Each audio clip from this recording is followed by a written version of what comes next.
Bismillahirrahmanirrahim. Assalamualaikum warahmatullahi wabarakatuh. Alhamdulillahirabbil alamin. Wassalatu wassalam ala nabiyina Muhammad wa ala alihi wa ashabihi wasalam amma ba'du. Pemirsa yang dirahmati Allah Subhanahu wa taala, kita kembali di kesempatan kali ini tentunya di Kisah Teladan. Dan seperti biasa dalam acara ini senantiasa kita akan menceritakan keteladanan ya orang-orang yang hebat. Dan tentunya kita masih berfokus dalam rujukan kita di kitab biografi Abu Bakar As-Siddiq.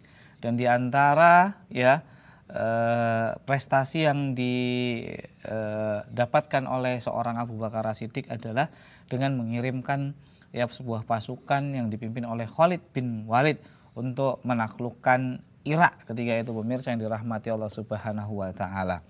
Tentunya di episode-episode sebelumnya itu udah kita ceritakan bagaimana ya kejadian-kejadian sebuah peperangan dalam hiruk pikuknya dalam menaklukkan Irak yang ketika itu tentunya dikuasai oleh kekaisaran Persia ya, kerajaan Persia yang tentunya ini adalah sebuah negara superpower yang bisa dikatakan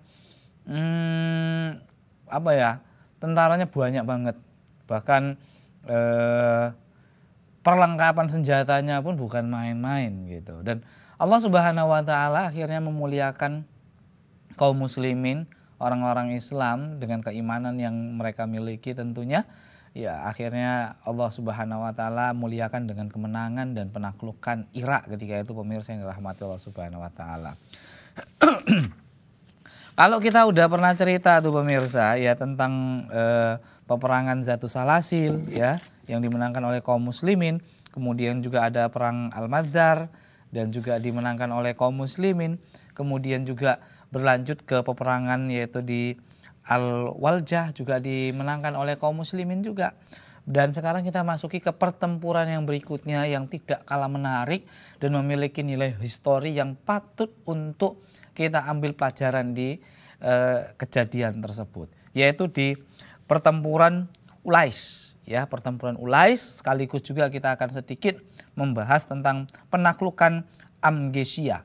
Nah, ini adalah sebuah daerah ya yang berada di Irak ya, dan pertempuran Ulais ini tentunya membuat penulisan sejarah yang sangat luar biasa, di mana ketika itu Khalid bin Walid ya melihat pertempuran yang amat sengit dan kaum muslimin juga sudah mulai kelelahan, sementara orang-orang tentara Persia ketika itu yang makin semangat dan membuat kayaknya Khalid nih, waduh apa yang harus dilakukan. Akhirnya dia bernazar, pemirsa. Dan bagaimana ceritanya langsung aja kita akan ceritakan.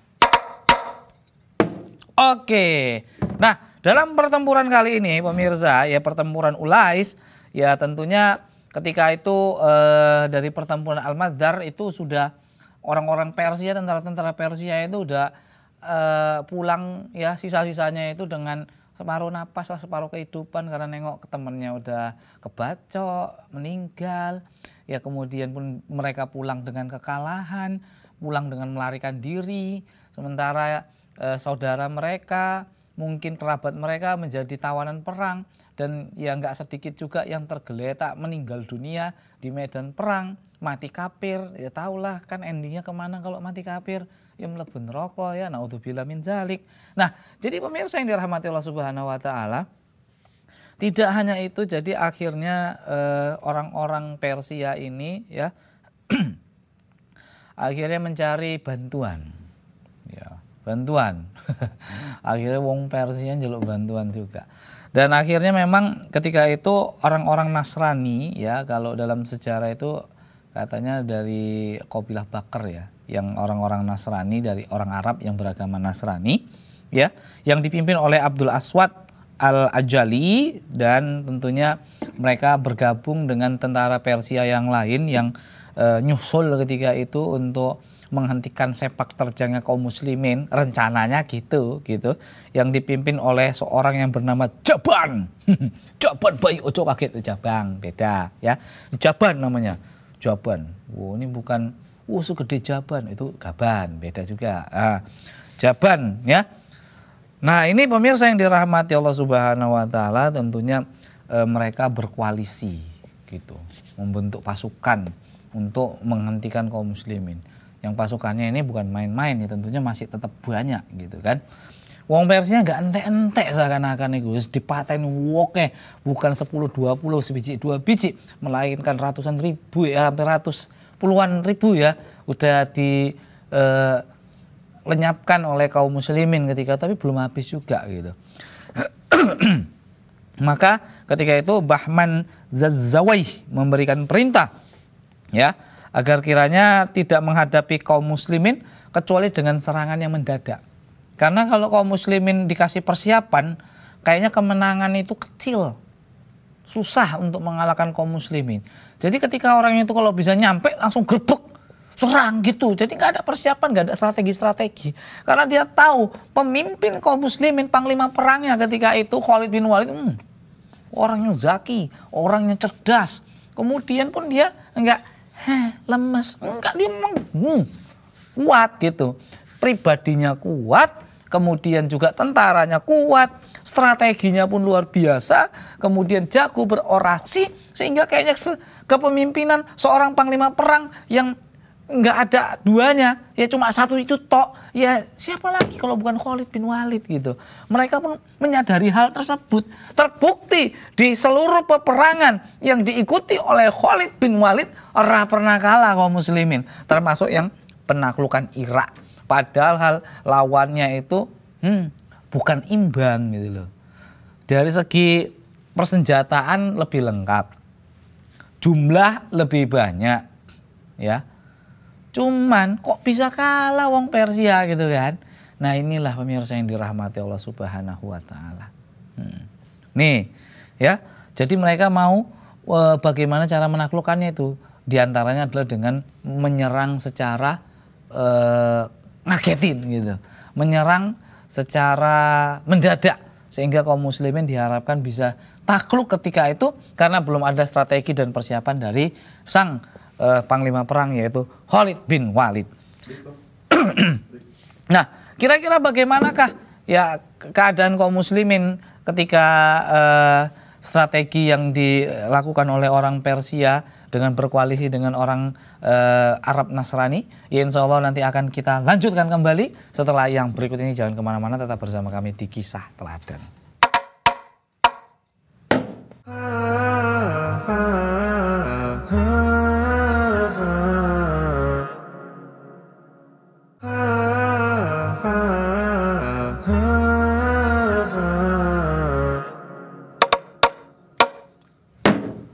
Oke pemirsa, kita kembali di kesempatan kali ini masih di Kisah Teladan dan kita masih menceritakan tentang ya pasukan Khalid bin Walid ya yang tentunya akan menaklukkan yaitu melanjutkan pertempurannya yaitu di daerah Ulais, dan juga nanti akan kita sedikit paparkan juga penaklukan Amgesiyah yaitu daerah-daerah di Irak, dan tentunya ini adalah sederetan peperangan dalam penaklukan Irak yang ketika itu dikuasai oleh kerajaan Persia ya. Nah, kemudian nih pemirsa yang dirahmati Allah Subhanahu wa taala, tadi sudah berpesan orang Persia tadi kalau mau nyerang kaum muslimin itu jangan biarkan kaum muslimin itu siap siaga. Jangan biarkan kaum muslimin itu siap dalam keadaan mau maju gitu. Jadi bagaimana cara melawannya adalah dengan cara serangan mendadak. Nah, kan seperti itu. Nah, jadi pemirsa, Khalid bin Walid mendengar bahwasannya orang-orang Persia ini bakalan ngumpul di daerah Al-Hirah. Akhirnya menujulah ke sana daerah Al-Hirah. Ternyata ya qadarullah pasukan Persia itu sudah berkoalisi dengan ya pasukan kaum Nasrani ya, dan memang sudah dicegat, ditunggu itu di daerah Ulais tadi, pemirsa yang dirahmati Allah Subhanahu wa taala. Sehingga kaum muslimin ketika itu begitu sampai ya, mereka itu pura-pura nggak nengok gitu kan, nggak fair mainnya, nggak curang gitu, nggak gentleman gitu.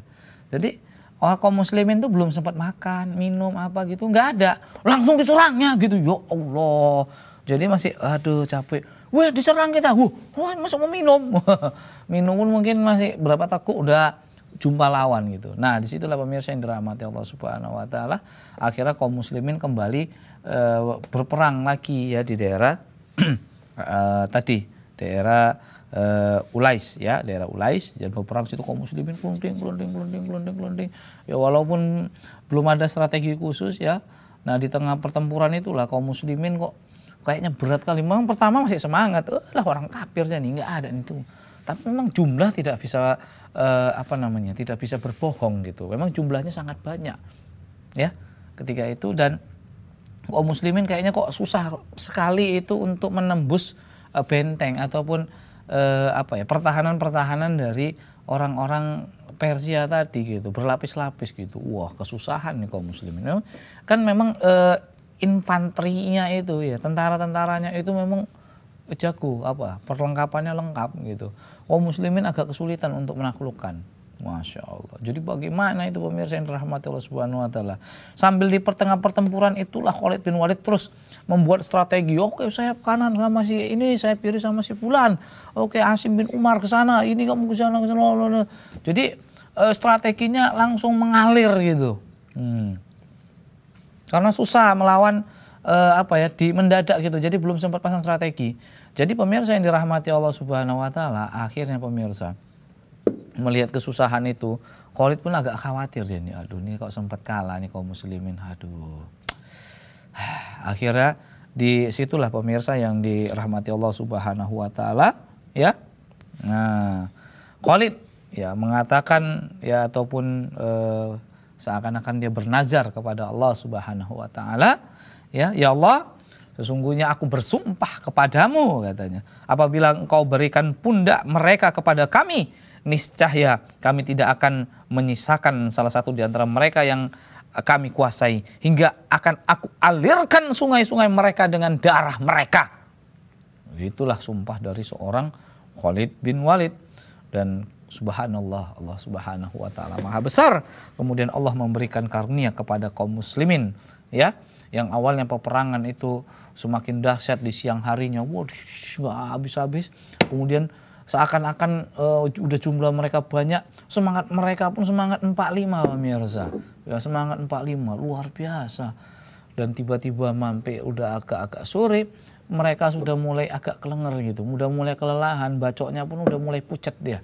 Lawannya di sana, bacoknya ke sana gitu. Rakeneng.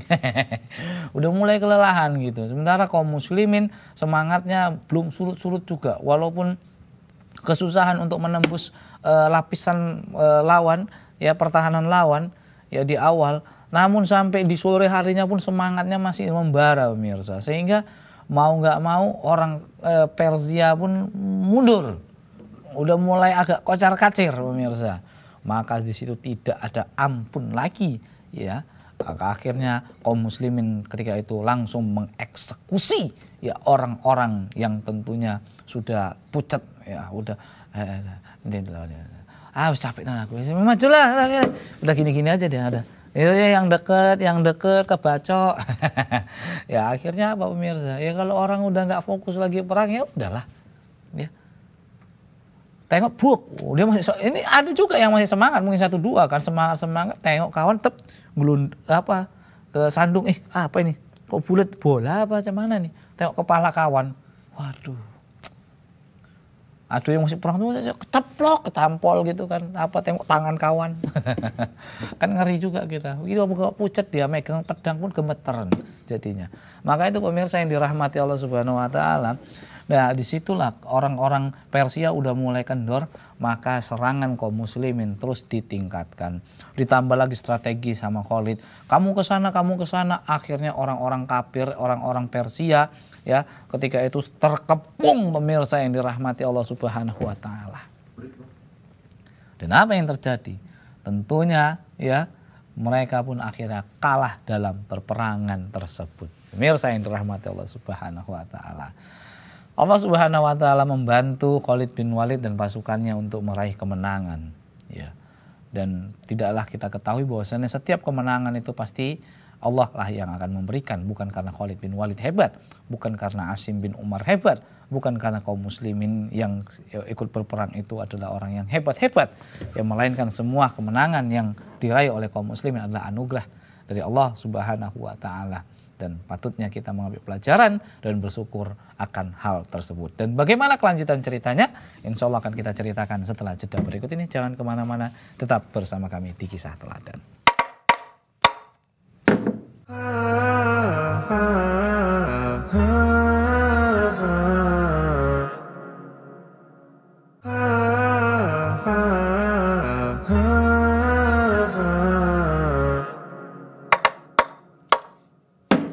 Baik pemirsa, kita kembali lagi di kesempatan kali ini masih di Kisah Teladan dan kita masih menceritakan bagaimana perjuangan dari Khalid bin Walid dan pasukannya yang tentunya saat ini sedang bertempur ya di Ulais melawan tentara Persia yang kali itu berkoalisi dengan orang-orang Nasrani dari bangsa Arab ketika itu pemirsa yang dirahmati Allah Subhanahu wa taala. Dan akhirnya pemirsa kemenangan diraih oleh kaum muslimin dengan nazar yang disampaikan oleh Khalid bin Walid. Makanya Khalid bin Walid ketika itu ya ada seorang yang berkata kepada Khalid ya, yaitu di dalam riwayat dikatakan bernama Al-Qada, kepadanya, andai kamu bunuh penduduk bumi, kamu tidak akan dapat mengalirkan darahnya. Ya, sesungguhnya darah tidak akan lebih dari sekedar dituang ketika sudah tidak mencair dan bumi dicegah dari mengeringkan darah tersebut. Ya, jadi darah pun kalau mau seember nggak akan ngalir juga, langsung beku dia kan gitu sifat darah itu. Maka pemirsa diusulkan olehnya agar dicemplungkan ke sungai. Maka sesuailah dengan nazar yang disampaikan oleh Khalid bin Walid. Makanya mayat-mayatnya itu yang masih darahnya netes-netes cemplung kayak aja ke sungai daripada bau di pinggir jalan gitu kan. Dan kemudian Khalid pun juga memerintahkan kepada kaum muslimin ya agar menangkap. Ayo tangkap. Jadi tawanan perang. Panglima iki ngeyel lagi, bacok ndase. Bacok pemirsa. Jadi dibuat pasukan. Kamu tukang eksekutor. Kalau ada yang ngeyel-ngeyel, nggak usah segan-segan, bacok aja, buang mayatnya di sungai. Jadi ada sebuah sungai di daerah Ulais itu katanya apa ya, salah satu aliran dari sungai Efrat ya ketika itu. Maka banyaklah orang-orang Persia itu yang dibuang ya ke sungai tersebut. Jadi pagi-pagi orang nengok kan, lu kok ada apa nih, darah, nah, gitu. Jadi memang pemirsa dari eksekusinya itu nggak habis-habis tuh pemirsa. Pokoknya kalau ada yang ngeyel bacok aja, nggak usah lagi apa. Jalan. Cekel. Panglima, bacok, plek, dah buang ke sungai, plek. Ya, lu dari siang, malam pun gitu juga. Jangan ribut. Gak ada urusanmu. Panglima, bacok, buang ke sungai gitu. Makanya pemirsa yang dirahmati Allah Subhanahu wa taala, dari siang, pagi, malam bahkan sampai pagi masih ada orang yang coba-coba untuk ya melawan kaum muslimin padahal dia sudah ditawan. Jadi nggak segan-segan langsung dibacok, dibunuh aja langsung dan mayatnya dibuang ke sungai. Gitu pemirsa yang dirahmati Allah Subhanahu wa taala. Hingga akhirnya memang betul ya sungai tersebut pun ya disebut sebagai sungai darah jadinya pemirsa. Kenapa bilang sungai darah? Warnanya merah, campur darah. Oh ya, yang dicemplung itu bukan cuma sekedar 10-20 orang, enggak. Rame ratusan, ribuan orang dibuang ke sana. Jadi tengok, waduh banyak mayat yang hanyut, banyak mayat kintir itu di sungai itu gitu kan. Nggak tahu lah ikannya gemuk-gemuk juga mungkin gitu. Nah, jadi pemirsa yang dirahmati Allah Subhanahu wa taala, begitulah ya. Akhirnya pertempuran dimenangkan oleh kaum muslimin dan bagi yang ngeyel-ngeyel memang harus dibunuh, musnahkan dan dibuang ke sungai sebagaimana nazarnya Khalid bin Walid ketika itu. Maka pemirsa yang dirahmati Allah Subhanahu wa taala, akhirnya kaum muslimin pun bisa duduk dan makan-makan ya setelah peperangan tersebut dan santai ketika itu. Alhamdulillah setelah penaklukan daerah yang disebut tadi Al-Ulais ya, maka kaum muslimin Khalid bin Walid pun ya ketika itu ingin menyerang kembali di daerah yang bernama Amgesia. Namun ketika itu ternyata begitu sampai di sana ya penduduknya sudah melarikan diri ketakutan gitu kan. Sudah melarikan diri ketakutan karena kayaknya kaum muslimin ini udah nggak terbendung lagi pemirsa. Udah nggak bisa cegah lagi sepak terjangnya gitu. Yang ada pun kalau ngelawan itu cuma buang-buang nyawa. Kenapa? Karena memang kaum muslimin itu hadafnya itu adalah ya menang gitu. Kalau nggak menang mati syahid gitu. Jadi nggak akan pernah rugi. Maju menang ya mulia, ya mati ya syahid gitu kan. Memang itu yang dicari gitu, mati dalam medan perang. Itulah kaum muslimin, ya seorang tentara sejati. Gak ada takut-takutnya gitu, pemirsa yang dirahmati Allah Subhanahu wa taala. Luar biasa. Makanya ketika itu pemirsa yang dirahmati Allah Subhanahu wa taala, ketika sampai ke daerah Amgesia, ya ternyata penduduknya sudah pergi membawa barang-barangnya secara buru-buru. Tergesa-gesa dia, waduh, keendang, nanti kita apa nih, ada tentara kaum muslimin udah deket nih, udah pikirlah apa yang bisa dibawa lah, yang bisa diseret lah, yang mungkin punyanya kambing ya kambing dibawanya gitu, yang pokoknya harta-harta yang bisa terbawanya dibawa, yang tinggal gitu. Makanya ketika itu pemirsa yang dirahmati Allah Subhanahu wa taala, ghanimah dan pai yang didapatkan oleh kaum muslimin ketika itu melimpah. Dan seperti biasa pemirsa, ya tentunya 1/5 itu dikirimkan ke pusat ya untuk disetorkan ke pusat untuk kesejahteraan kaum muslimin yang berada di ibu kota ketika itu. Maka pemirsa yang dirahmati Allah Subhanahu wa taala, ya diutuslah ya seorang ya yang bernama Jandal dari Bani Ajl ya untuk mengirimkan berita gembira itu kepada Khalifah Abu Bakar As-Siddiq. Dan tentunya Abu Bakar As-Siddiq sangat bahagia, sangat senang mendengar berita kemenangan kaum muslimin ketika itu. Dan tentunya saking senangnya seorang utusan Khalid bin Walid yang tadi bernama Jandal dari Bani Ajl tadi diberikan hadiah seorang budak dari tawanan perang yang dia bawa. Nah ini hadiah untuk kamu. Masya Allah. Dan tentunya banyak ya pujian-pujian yang dilakukan oleh seorang Abu Bakar As-Siddiq kepada seorang Khalid bin Walid yang membuat ini menjadi motivasi besar juga untuk seorang Khalid bin Walid yang tentunya dipuji oleh Abu Bakar As-Siddiq perjuangannya bersama seluruh kaum muslimin. Dan tentunya pemirsa yang dirahmati Allah Subhanahu wa taala, ya kaum muslimin terus berjuang untuk terus menaklukkan Irak dan nanti tujuan berikutnya adalah menaklukkan Suriah. Insya Allah akan kita lanjut lagi ceritanya di pertemuan berikutnya. Semoga bermanfaat dan semoga kita bisa mendapatkan pelajaran dari kisah keteladanan seorang ya Khalid bin Walid, ya seorang panglima perang, jenderal perang dari Abu Bakar As-Siddiq, kekhalifahan Abu Bakar As-Siddiq yang diutus yang menaklukkan Irak. Dan sampai di sini dulu, jazakumullah khairan wa barakallahu fikum. Kami tutup dengan subhanaka Allahumma bihamdika asyhadu alla ilaha illa anta astaghfiruka wa atubu ilaik. Wassalamualaikum warahmatullahi wabarakatuh.